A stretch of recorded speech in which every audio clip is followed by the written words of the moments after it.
What's up, everyone? Happy Hello. Monday. Welcome back. Welcome. Welcome if you're new.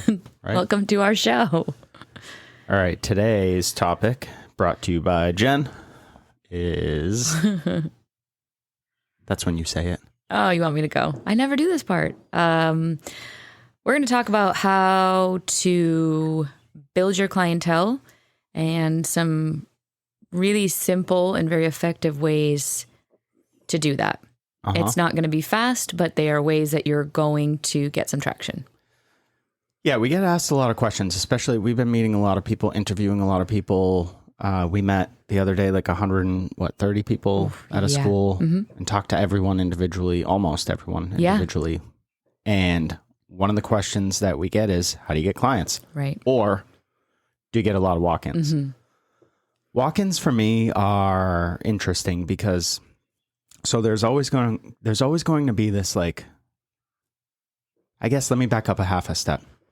I don't know if worrying about walk-in traffic is necessarily your best focus of time. And I'll tell you why. If you're not in a place that is focused on walk-in traffic, like the quick cuts type of places and stuff like that, which is totally cool if you are, then you should worry about walk-ins. But if that's not your game plan, you're always going to have sort of this transient flow of people coming in, but they're not really staying. Maybe they just happen to be in the area. Like a lot of walk-ins that I've had are, like I had one guy this was actually pretty cool. I forget the name of the NASCAR driver, but he was the pilot. Oh, yeah. He was a pilot for a NASCAR team and driver. He's not coming back. Right. So the walk-in is great to get the walk-in. But it's not building your foundation of a clientele. Right. Yeah. And most walk-ins aren't there to be repeat business. Yeah. You might wow them if you give them something amazing for an experience or whatever. And they but happen to be local. A lot of times I'm just in visiting family and I was like, I need a haircut. So I found you. Yeah. But I'm from North Carolina and I'm not coming back. Yeah. So worrying about walk-ins is not really, like I said a second ago, where I think most people should put their focus. I think it's almost a waste of time. But it's fun to have walk-ins. It's fun to have that transient sort of switch it up, portion of your, day. Yes, I would agree.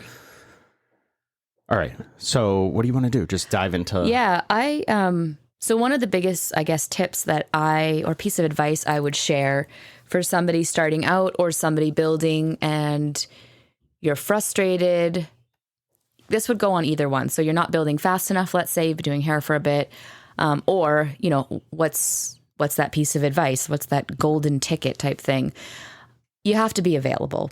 And that means, to me, I would strategically pick the shifts you want to work and really think about the hours you want to commit to and then commit to those, meaning come in for that shift, be present at that shift, stay for that shift. And I would commit to that. You're looking at least a year of those are your hours, be available, don't block them off, and show up and do your job.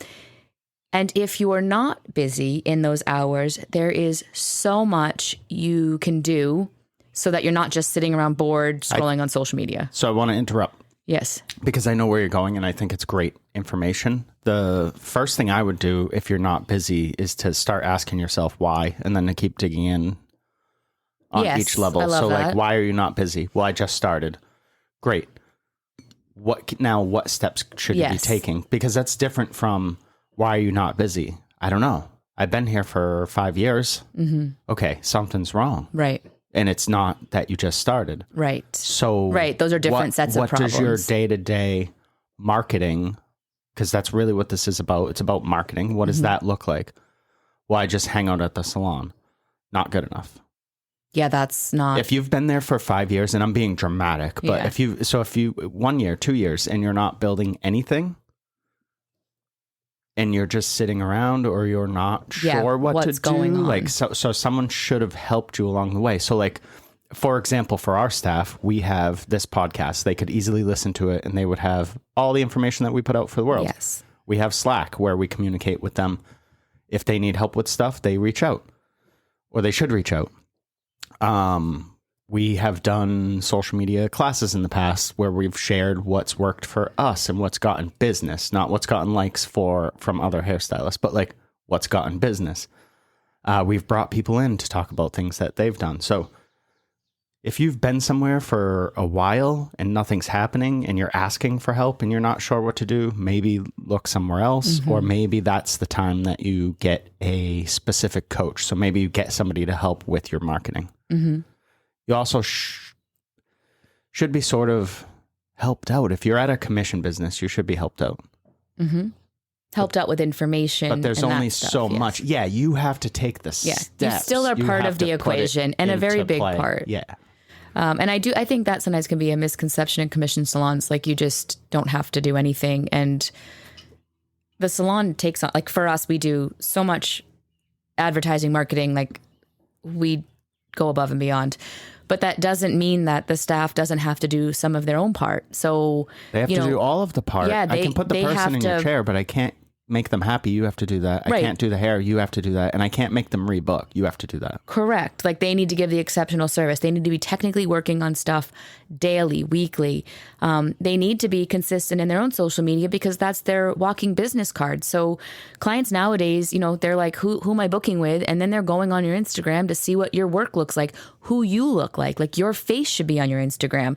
They really want to get to know the person's they're going to be seeing for that visit. And that requires when they go on your Instagram that you've posted, I don't know, at least within the last month or so. And it's consistent. Like, does the hair on your page fit what they're wanting for their hair? Does the face that you're putting out there look like someone they want to relate to? Those parts are all really important too. Yeah, social media is interesting because I don't spend a ton of time looking at what other people are doing. Sometimes I go and I'll scroll through real quick. I think it's like, it is what it is. If you're not going to put effort into it, just shut it off. Yeah, don't even have one. Because it's just a distraction. You're just on there to look at people's hair pics. Well, why? It doesn't, what does that do for you? And this is all in relation to this topic. I'm talking about getting clients. So if you're not going to put effort into social media, don't pretend, don't waste your time with it. Don't come up with some excuse where you just aren't comfortable or no one cares. You either want clients or you don't. And if that's not something you're going to utilize, then forget about it. Move on and figure something else out. Which would be one of the things that we talk about a lot is getting out in the community. Yes. So we say this, but what does that mean? What does it look like? How can somebody get out in their community? Let's come up with a list. Coffee shops. Yep. You walk into a coffee shop and you introduce yourself. You ask if there's a manager or an owner and you say, hey, love your place. Maybe I could do your hair sometime. I'll do it for, we have a model rate and get some content. And hopefully you're not somebody that's given up on social media, but if you have, then whatever. Well, then the model would just be your technical skills and improving them. Exactly. Yeah. You can take out of that. You always want to maximize stuff, but because it takes more than one focus too, more than one front. You're not just going to post on social media, but not get out in the public and think that people are going to find you. They're not going to find you. You have to get. No one cares that much to search on social media for a specific stylist in their town. Yeah, you're lucky if you can get write that, downtown X New Hampshire hairstylist, best Boston hairstyle. Like you could write all that stuff, but it doesn't matter. Everyone else has written that too. Right. So it loses its value. Like what you were saying, you get out into like the places where other people in town go. So the coffee shop, the restaurant, the smoothie factory. I don't really care who. What about if we got more specific? What if you went to the local wedding place and you introduced yourself? Sure. Because guess what happens? People need their hair done. What if you went to the local photographer and you were like, if you're ever in a pinch, text me. Maybe I can help you out with hair. What if you went to a local makeup artist or a local spa that didn't have hair? Maybe there was just a massage place in your town and you networked. Absolutely. And I think if you're thinking, well, that would be so uncomfortable. Well, in order to grow and in order to grow a clientele, you're going to have to get outside of your comfort zone. So it could be as easy as, hey, I'm working at X, Y, and Z salon over here. I'm looking to build. I'd love to help you too. And if there's a way we can work together, that would be amazing. I had someone reach out to us that does skin that's coming into our building.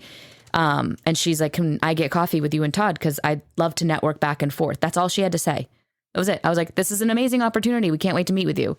Like, it doesn't have to be this big, long thing. Yeah, I don't know what's going to happen from that, but you now know someone else. That person's going to meet 2 people. Yes. So it's just about meeting people. Yeah, and this is what I do. Can I help you? Can you help me? And can we work together? This stuff really, if you want to break it down into simple, the easiest way to understand this is it's math. The more people and opportunities that you create. Yep. Meaning the more, so hold on, let me make it even simpler. The more people you talk to, the more opportunities, potential come from that. And when you talk to them, you need to tell them, I do hair. I'm looking to build my clientele. They need to know that. But yes, mathematically, the more people that you engage with that and you give them the information, the odds are in your favor that those people are going to come in, or more of them are than are not. Yeah, it's just math. If I tell 10 people and I have a 10%, rate on that, that means 1 out of 10 people are going to come in. If I stop at 10, that means 1 person came in. So you got to keep going. If I stop at 100, that means I got 10 new clients. Yes. And if you're like, that's a lot of people to get 10 clients. Well, that's what it takes. Yeah. Think of how many people you see in a day. Yeah. I Where if your salon or wherever you work has logo apparel, wear that out when you're out and about all the time. Because they'll be like, oh, wait, where is that place? Oh, I work there. Like, there's a great way. I get stopped all the time. Yes. I'm wearing our sweatshirt right now, Hello Hair Co., and I get stopped when I'm picking up stuff from the butcher. So if you're like, oh, my salon doesn't do that. So cool. Buy a shirt that says I do hair and wear that out when you go out. Like, don't make excuses, find solutions. There's so many different ways out there to advertise for yourself. And if it's just like, hey, I do hair, or make a shirt that says I want to do your hair. So people will stop you.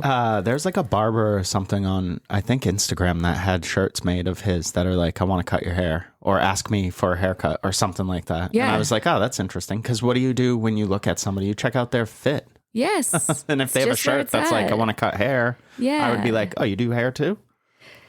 And so remember when I was saying, like, making yourself available, and if you have these gaps in your schedule with a lot of downtime, the stuff we just discussed, this is stuff you could do in your downtime.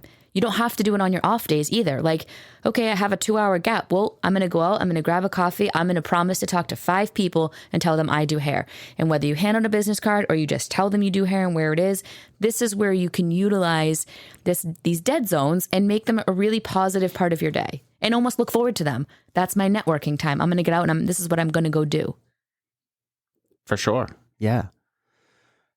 Again, this might seem like a lot of work, but if you're somebody that's like, I don't have clients, I'm not busy. Well, you have time to do the work. It's a lot of work to build your clientele. Do not think you're going into a salon and you're just going to be busy overnight. That is not a thing. It's just not.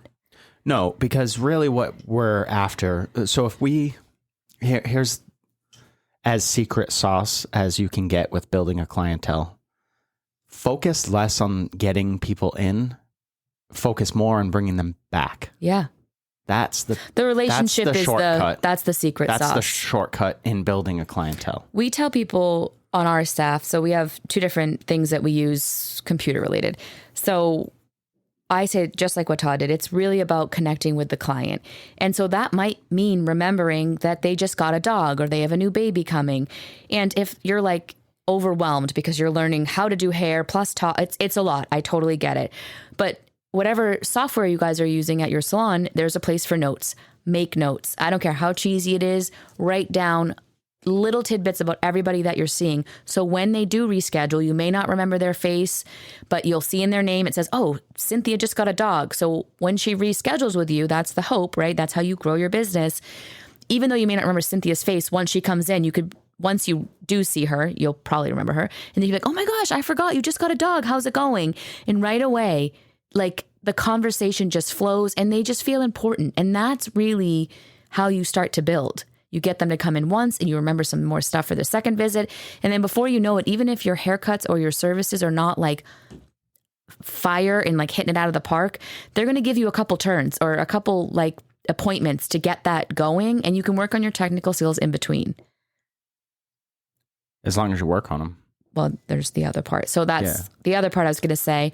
In order to build your clientele, you need to be working technically on everything that you offer. So whatever your services are that you offer at your salon or barbershop, those need to be worked on often. And that doesn't mean watching videos. It means if you want to watch videos, then you're doing it on a mannequin or you're bringing in models. So that's the other thing. Let's say you have some downtime or you've been working Fridays and they're just not filling in. So offer, I don't know what your salon does, but at our salon, offer somebody to come in to get a blow dry so that you can work on maybe a new tip or trick that you saw that you want to and use that for your content. Or maybe there's a skill set you need some work on. Have somebody come in to be a model. Like, even if you're not busy taking new clients all the time, you can still be busy working on stuff so you feel good in your salon space. For sure. Another thing you can do, again, this is dependent on where you work and whatever, but have conversations with your leadership, your managers or the owners, but a referral program. Yep. That might be something you want to look into. We talked about getting out and collaborating. What about you could get out and collaborate in different ways? Maybe you're somebody like me that likes to write. I enjoy to write. Maybe you enjoy research. You're a little sleuth, right? You're a little Sherlock Holmes. But maybe you go to a wedding planner and you have a conversation and tell them up front, like, hey, I want to write a blog about the challenges of managing hair during a ceremony or whatever. I don't know much about weddings, but I don't know. And then do a little research, talk to some brides. Maybe you get some horror stories. That's always good, clickbait sort of stuff. But get out there and establish yourself as an expert because you're an expert at hair. You might not be at mastery level. And I'm not talking about you took the master barber course. So you can tell yourself, I'm a master. But I'm talking about like actually improving your skill set and then demonstrating that to the public because otherwise no one knows you exist. Right. I'm sorry to be rude. Like no one knows I exist outside of the people that do. Do you know what I mean, though? Yes, like I do.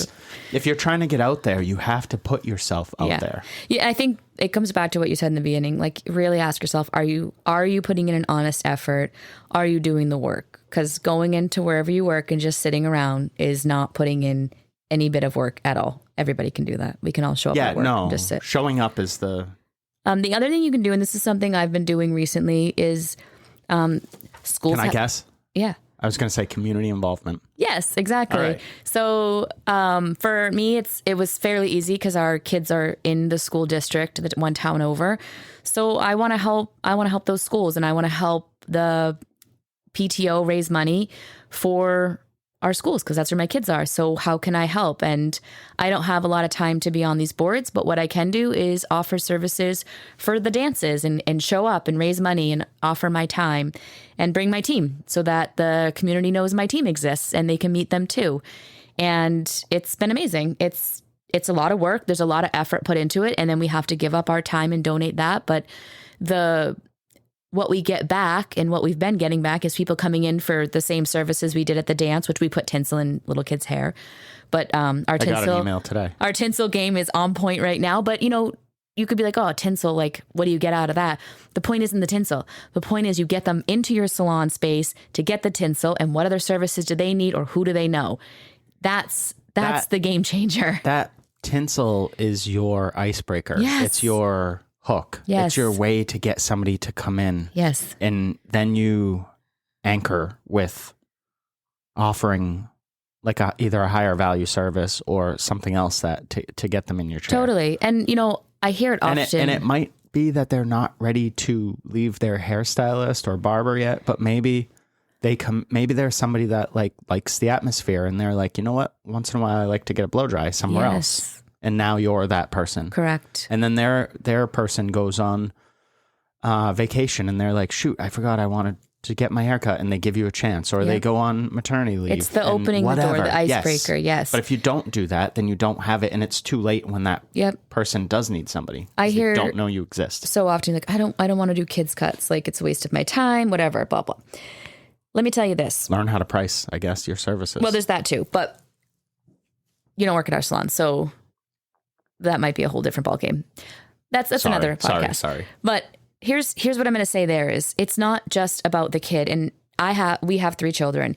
If I were to bring my child in to get a haircut and you treat my kid amazing and give them an experience like no other, you now pretty much have all my kids' friends. You have me. You probably have my husband. That's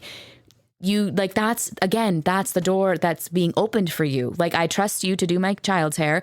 So now, like, talk to me and talk to my kid and give us a tour and give the great experience. And then before you know it, I'm like, do you have time to cut my hair? And then now you just got another client. So it's not just about that one person sitting there. It's the network that comes with them. It's them leaving and talking about the amazing experience you had. And that's how you build on top of that one person. So if you have one person a day, your goal is to treat that person amazing. And then hopefully they're telling all their friends, and then you get another person off of them. Because let me tell you, friends all travel together and they all want to go to the same person if the person is good. Another one that I have on here, I agree with all that, is to offer complimentary services. So you might be like, I need to make money. I don't want to give away. Right. But you also need to start. Yep. Start somewhere. say you have a person or 2 a day starting out, which would be good. Awesome. But you have more time. So maybe you always ask, because certain things like a haircut, I would say whatever. I forget our discounts off the top of my head. It's not relevant, but make sure you're not giving away products and stuff like that, because your salon's we'll like, have people what are you doing? Cover that stuff. Yeah, exactly. So no one's taking a loss, really. If somebody's getting a color service or a chemical service, that needs to be covered. Yes. And then from that, my point was, then you can get content. You can also get exposed to doing that service. You also have a person now that might have not been in your salon. So again, now it's creating an opportunity for the future. Correct. Off the top of my head, I forget what I had next for like points on that, benefits, but there are a bunch. We've had people do that. Yeah. If there's a service that you want to do, but you don't seem to be getting a lot of them, so you're like, I wish I had more content to share. Now you need a model for that. Create it. So like, for example, we had a barber at our place that was like, I love doing skin fades. I think the whole world should have a skin fade. And I was like, cool, you need to get those on your page. And she was like, well, I just haven't been getting them. And I'm like, just call some friends that you can talk into getting one, have them come in. I'll even come in and film for you. We'll make fun videos, because we've done that in the past. And we'll just have fun. Like, just document yourself having fun doing work, and document your clients having fun. And people will be like, I want to have fun too. Yeah. If I go there, maybe it's fun. Yep. That's why I'm a big proponent of showing people's faces. Yes. If you only ever post the back of the head in some weird, odd pose to show off the hair, we get it. You do hair, but so does all the other hairstylists on Instagram. Yeah. So you're watered down. I need to see the face. I need to make sure that person's happy. I can't tell that they're happy from the back of their head. Regardless. Say you gave somebody this beautiful, dramatic, like rainbow hair that they've wanted their whole life.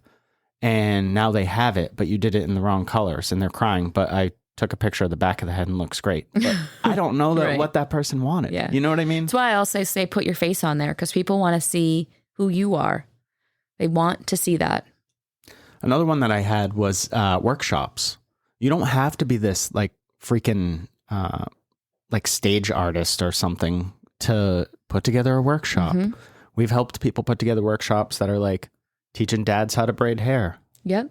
We've been doing even some one-on-ones with teaching adults how to do their makeup. Yeah, makeup is one that I know. You just said this, but we've been doing at the salon lately. We've had a handful of those, and those are great ways. Figure out a rate.